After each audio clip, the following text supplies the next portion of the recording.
At very minimum, it takes a lot of gall for the free speech movement, the heirs of the free speech movement in places like Seattle, to treat a victim of torture this way, who is deaf and so on. But I'd like to discuss some of the people who they let go and who formed their council. For example, King Crimson, you might like the song The Great Deceiver, nevertheless said health food, you can't say the word thieves. Health food, if you know the song, you know they use a disparaging term for the gay community, and they list that it's something else. Just this is another joke. One of them, Brian Eno, has something called the Pow Pow Negro blowtorch. John Lennon was full of stuff about Jews having bag noses and chastity belts being called Negro. That she puts on her chastity Negro and stuff. You can argue that you're cherry picking the beloved community, or else these people were excessive. But John Lennon said, "I'll take the young and healthy." It gives you an idea. It's a great deal of insight into what sort of purge the UW community is really running. Now, it's important to understand the history of this. It doesn't just go back to 1931 when the film and radio people gave up trying to protect the victims of not rousing Nazism. But even further back to before World War One, when Henry Bergson was discussing biological metaphors, which Bly Sanders picked up, biological metaphor for cinema, because although it wasn't given a lot of talk at the time, the fact that cinema made possible peeping would lead Roz to the idea of God's eye on the embryo. And there's a book called Films About the Holocaust that has the eye and the eye saw in the shack that they built and hammered me into, which was like a coffin where they tortured me as a child by beginning with seducing me. Now, I want to say something about Greta. She's very young, and she has never said anything disparaging about me, to my knowledge.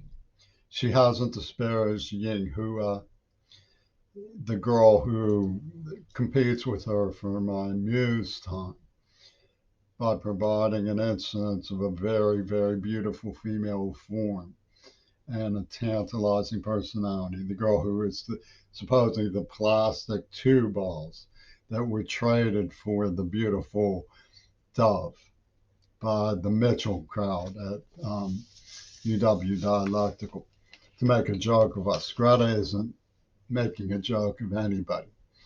She's a very informed, courageous girl. But when you look at my studies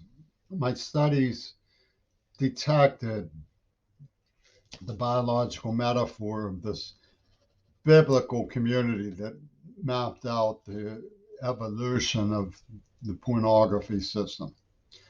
And of course, I live in a world where there is checks and balances. Everybody knows we all like Alexis Navalny, the Russian who's been sort of a upstart in Russian media. But he said things against the agency of immigrants in Russia himself. You know, nobody's perfect. But warmongering is well within the comfort zone of people like Sunak in Britain.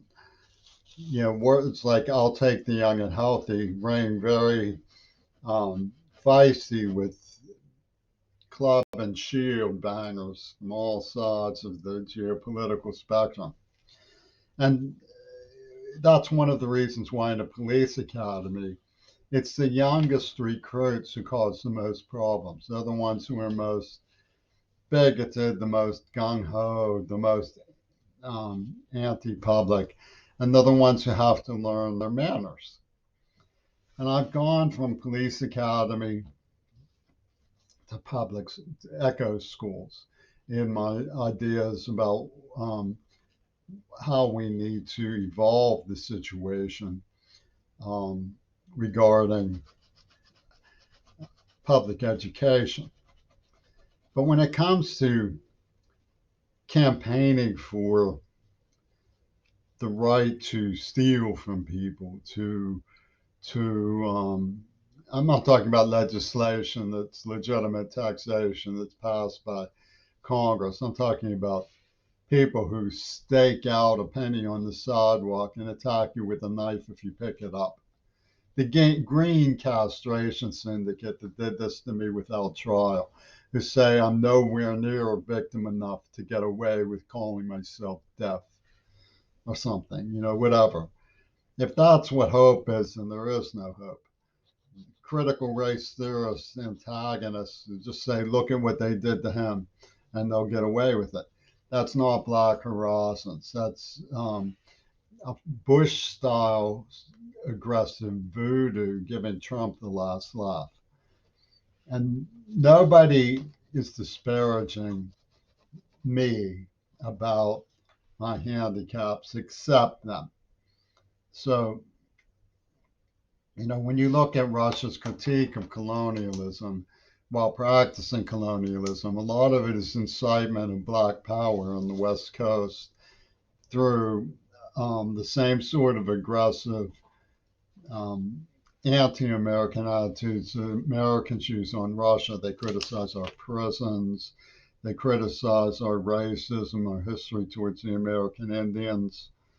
And then the hustlers come, and lo and behold,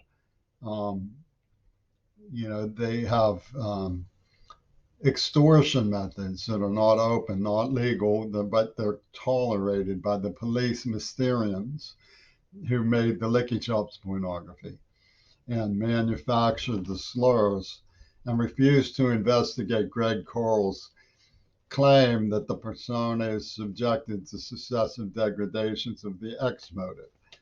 Herbert Agar had to say that that which renders our politics obscure renders them dishonest. There's people in American letters, the Kennedys, the Roosevelts, Joe Biden.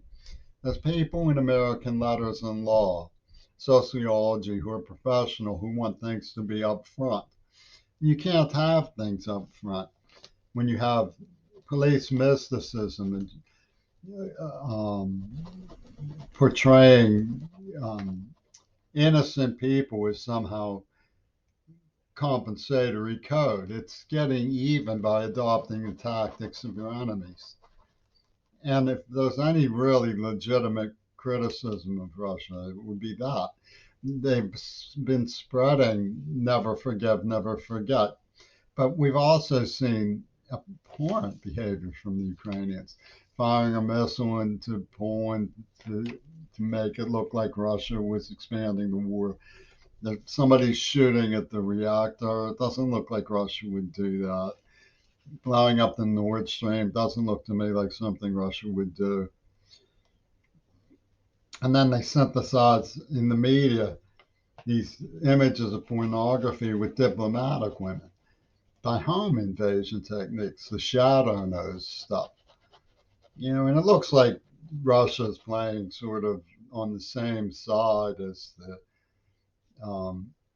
cowardly yammers of Yusu Endor and Peter Gabriel's Eyes of the World Are Watching Now, who themselves have attorneys for the Broadway musical Hair, the good kind of devil worshiper. It gets ridiculous, and it just takes terrible gall from the free speech movement. And they had me defending their right to free speech while ripping off the museum. Don't mistake me. I was protecting Adam Eisenstadt's right to free speech, not to be involved with Donald Trump and John Schulman and ripping off the museum if that's what happened. And yet you come along and say these billionaires' money, the money of Elon Musk, is legit. And compensatory code is legit because of some sleight of hand where they say that somehow how some kid could have saved John Lennon. What's that got? Where's that? It's from Alpha Centauri. And their lyrics say things like, no death for the perfect man. This was the perfect lie by the perfect criminals. He didn't even die. They helped him get away. It was all scripted from back in the days of Bly Sanders. And there's no way that they would have hinged the whole thing on the chance that John Lennon wouldn't be in the right place at the right time. There's no way. They worked on this for 100 years. So if you dispute my beliefs, that's one thing. But going around threatening my family because I won't fall in line is entirely another. And it's blood curdling to me. Yeah, I understand that the thinking of ripping somebody off is establishing cultural eminent domain in Seattle. And cultural eminent domain by manufacture of Nicky Chop's slanders is a loss of personal value in terms of public sanity, in my personal opinion. I don't think that has anything to do with brotherly honesty. And so I really think that the idea that the NAACP get joy out of humiliating a white can hardly be disputed. But it doesn't stand for mature representation and leadership in the least, nor does it poison my hope and faith in Black society. I mean, I just go about my business and continue to live normally with Black peers. I'm not grinding an axe about it, but I think you should know that they are grinding an axe and saying that they're right and they have the right to do it and so on. Some of them may not know this is going on. I've had Black people come to my defense and rescue me during COVID-19, for example. I know that the majority of Black people go about their business. They don't sit there and project onto someone else who is innocent of lascivious thoughts their carnal message. I have seen a Chinese girl walk me to the bus stop and say, come with me and I'll show you how Black men on the bus look at a Chinese girl in Seattle. And I saw it. I couldn't dispute it. So there's maturity problems, and I'm not sure that it's not true in the white community, because I know that the belligerence and the control of white women, they say that Lincoln was himself racist. In those days, they didn't talk openly about sex between the races. So it was codified. I don't believe Black men are not our equals, but that doesn't mean they should be allowed to date our daughters. I do happen to believe that consent between the races is between the two people concerned. That's what I believe. I happen to believe that people will now depict me as not believing it that way so that they can then depict me as a racist. And it takes a lot of gall for somebody from the free speech movement to persecute somebody who's been implanted with a vituperative disorder for the purpose of humiliating them. You have the whole idea of brain scam encryption. And what comes from the Seattle Brilliance is the idea that domestic terror is the answer. That's what they believe. As soon as you have people conforming to behavior induced by fright that their family could be attacked, that they'll be subject to policing by the beloved community for their stray frustrations. Then they deliver like a garland of roses, the last laugh to Donald Trump. And it's a purge. Putin says that what's going on with Russia is self-cleansing. I don't think he should be putting protesters in prison. Young girls who care about the troops are being hauled away. Anna Politkovskaya, and he uses the self-cleansing. That means purge. It's a purge, and they're not really denying. And you have these weird tyrants one of the themes that comes out in American letters is who cares? Guy told me, it's widely believed in the Pentagon that the Earth just isn't going to make it, but who cares? I've lived a good life. Peter Sinfield, I told him I was tortured. He was like, who cares? Nelson Harrison, I told him I was tortured. He says, you're not special. They're helping people normalize. Normalize. I mean, the Beatles were all about normalizing drug use. And then they say you were tainted. You were tainted. And who do they do it for? They do it for the drug pushers. Trump isn't out to execute a drug pusher and torturing me. I have never dealt drugs at any level for any reason whatsoever. I was just compliant when I was in trauma with that people have psychological barriers to finding friendships. They're doing it to protect the pushers. Donald Trump is factually and realistically trying to protect the pushers, people who use poison on me. That's what he is trying to do. If you look into it, you'll see that one of his speechwriters had a friend working with John Schulman, who used to cast very threatening glances at me. And there was a guy named Don Wentworth, and Donna, who appears on my father's obituary, with the greening of Germany, and talks about injecting values. And then you have this pattern of Hiroshima images, the deafness brought over the ear. And it says it will be just like starting over. That's a lookalike of Gail Burston, the Gail Raven of the Texas School Book, with the Asiatic eyes, a Jewish with Asiatic eyes. It will be just like starting over, is what it says, which was the line Lenin used in his plan. They planned this for 100 years.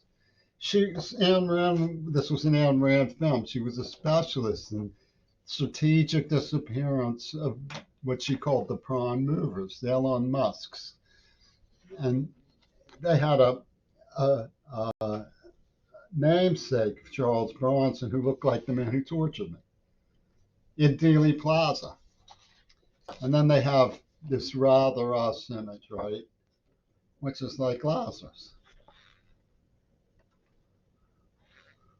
back from the dead. So I'm off from Ron Paul Kettle, Mr. Putin.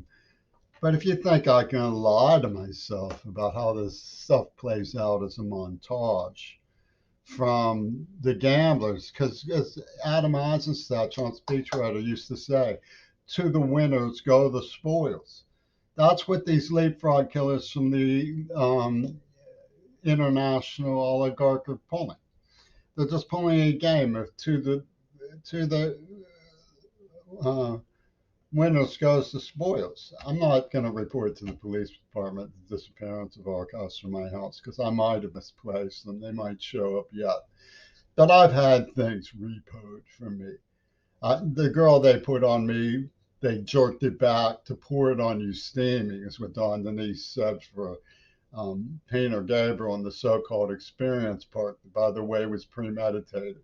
How could something be an emergency response? It was premeditated because they planned it. That's the only way it could work that way, because they planned it. And Wilsell Brown was extolling Goebbels, but he's the Licky Chops magnate who is defending the black male image for Midori Goto. You can see what they pulled in the Telltale clip. This is Ringo Starr's mind game, his machine. And they planned it for 100 years, beginning with Henry Bergson. You can read about it in the tapestry of their thinking, the way they use Houdini, the way they use cinema, fourth dimensional psychology. You know, I'm not saying there's pros and cons to some of these people. Some of these people have something to say. Many of these people who are loyal to them don't know what they've done. We have to get a grip on the montage system behind the scenes. It's putting this together as a sort of like entertainment wheel for their amusement or something, because we deserve better. We deserve echo schools. We deserve leadership of people who are powerful but compassionate. I don't understand how anybody could deny that. So when they say we looked in Matt Cruz's telepathy, which means they invaded my home computer and found the public health crisis of pornography. You should keep in mind that I'm an old man who's been alone for 30, 35 years, and I have to look after my health.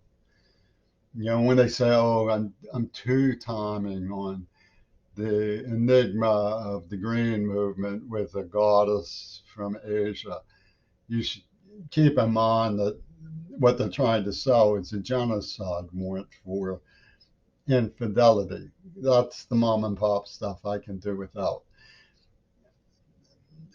Now, when you put off on me through a system, things I had nothing to do with, you're doing their bidding. And of course, the controllers, the Zodiac killers of the leapfrog oligarchy, have done their level best to box me in to a Mysterian police icon depiction of the persona who was subjected to successive degradations of the X mode